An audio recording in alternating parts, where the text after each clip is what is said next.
Allez-y. Mais on va inaugurer une nouvelle chronique. Cette année, on va parler des grands matchs de l'histoire du rugby à 13. Bon, j'aime pas trop me souvenir chronologiquement dans l'ordre, mais on va commencer par le début. Le premier match qui a été joué, le premier match de rugby à 13 qui a été joué sur le sol français, il n'y avait pas de Français. C'était un match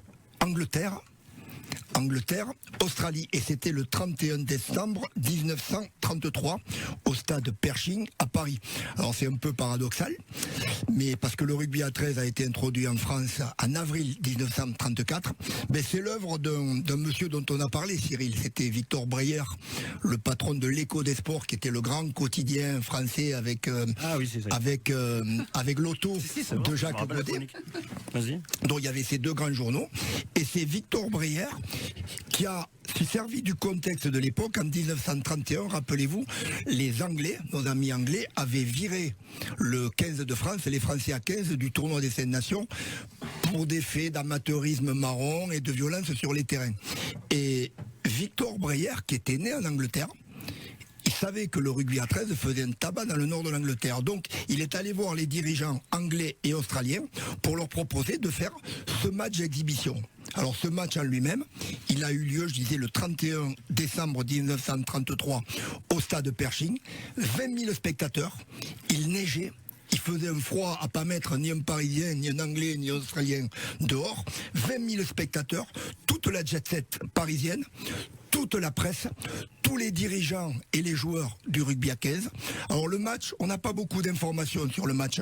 C'est les Australiens qui l'ont emporté 63-10, avec un joueur qui a éclaboussé de sa classe ce match. Il s'appelait, c'est l'Australien Dave Brown, un joueur très très à l'aise à la main, au pied, le Thomas Bosque de l'époque.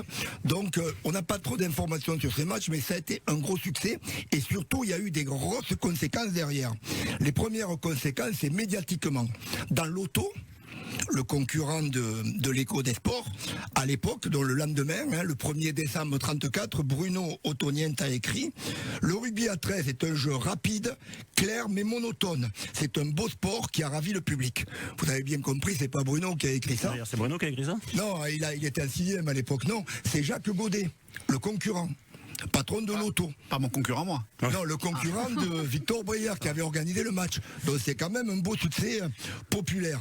Et derrière, il y a un spectateur qui était très très assidu sur ce match. Ça allait donner des idées.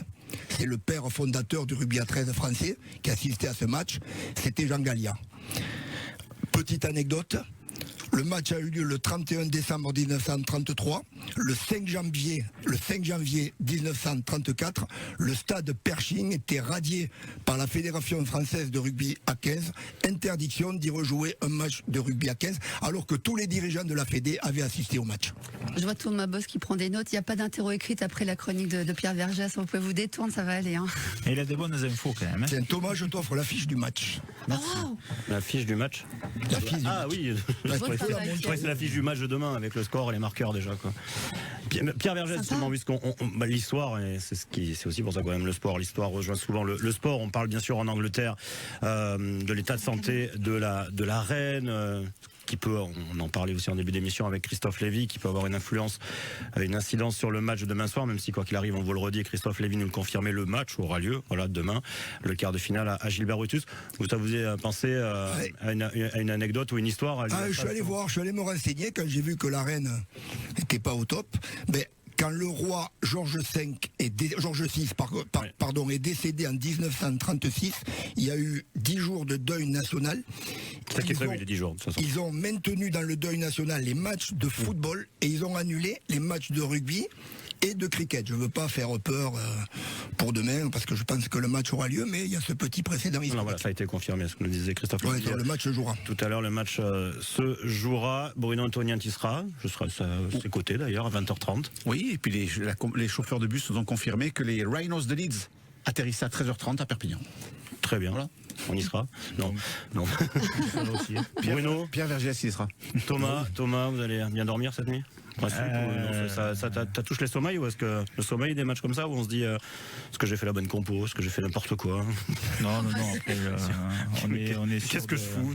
Non, on est sûr de ce que l'on a fait. On sait que ça va bien se passer. Donc non, après, je pense que la nuit sera bonne. C'est bon, vous n'allez pas à la Guérou faire le tour des boîtes, voir que tout le monde dort. Tout va bien. Donc, quand même pas.